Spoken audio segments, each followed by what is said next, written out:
Are online courses dead? And I don't mean online courses in the sense that the industry is dying, because it's obviously not. The industry is booming and it's only getting much, much bigger. But with the rise of AI, and obviously Google has AI now, we have ChatGPT, there's so many ways that we can find information and get information. And there's even AI tools that build online courses now. So information is just becoming more and more cheap. It's seen as low value. We're not really actually sharing value. We're not sharing the same value with online courses anymore. So the question is, are courses actually dead? Are online courses dead? And I find myself thinking this because I'm actually working with beta tester students at the moment in my school community, where we're doing a lot of coaching and there's a lot of educational course content inside. But they actually say that most of it, 80% of the value inside, they would quantify it as 80% the coaching. So the coaching is what they actually are there for. That's what gets them the results. And that's really what people pay for. They pay for the shortcuts. So your knowledge that gets results quicker, and obviously means that they don't have to go through YouTube, filtering through hundreds of videos to try and find things that may or may not work. You've actually shown proof, you've shown that it works. So then it's more the trust and the outcome that people are paying for. But then it's your coaching. Because 80 to 90% of people don't complete online courses. They literally, with numbers like that, it shows us that people buy a course and they don't complete it. If you have a 20% or even a 15% completion rate of your online courses, that's seen as a good thing. But that's a terrible thing. That means most people never finish your courses, and apparently it's even less when it's people that get the desired outcome or result. Now, obviously, we could say that most people aren't action takers and we give them the knowledge and the tools and they'll do nothing with it.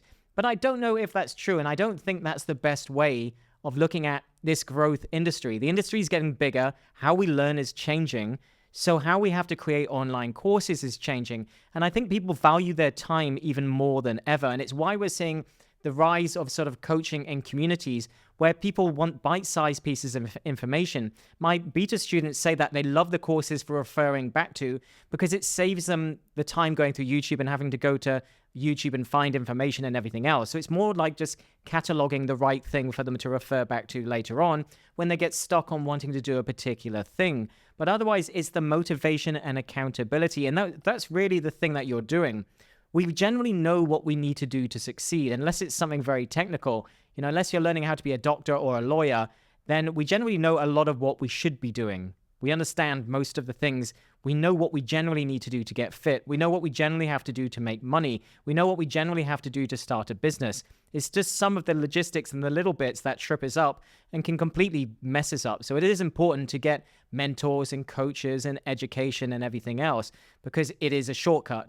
But that's what we're paying for. So what we should be focusing more on now is the community for the motivation and the accountability, and also for being able to get direct support.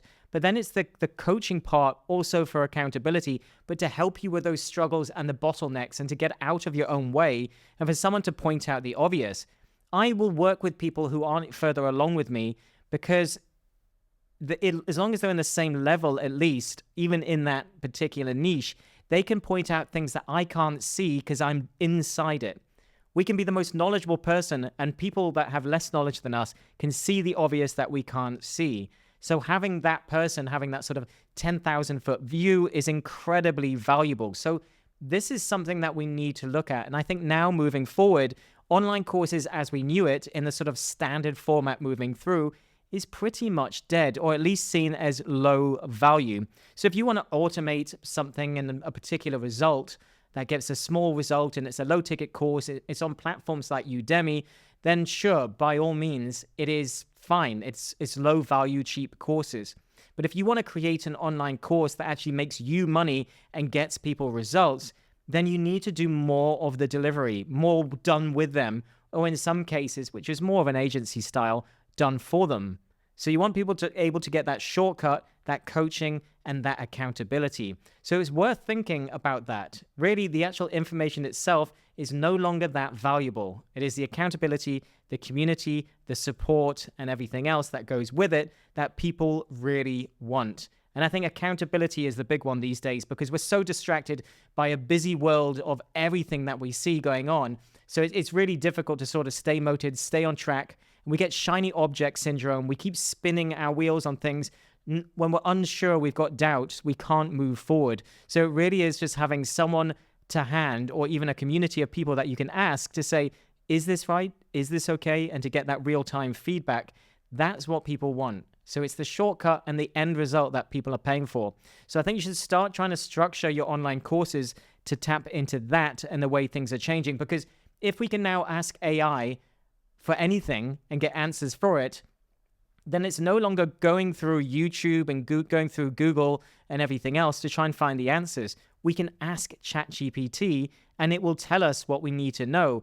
Sometimes it's not going to be right, sometimes it will be wrong, but even from that information, you can then go and research it in more detail with YouTube. So the shortcut itself of just delivering things in order isn't always enough anymore. So you really need to be looking at your online courses and thinking about how you can do it. Now, obviously, if you would like my help in creating an online course with School and YouTube and turning your views into profits, then I will put more links in the video description to more free training. Otherwise, I look forward to seeing you inside the next one.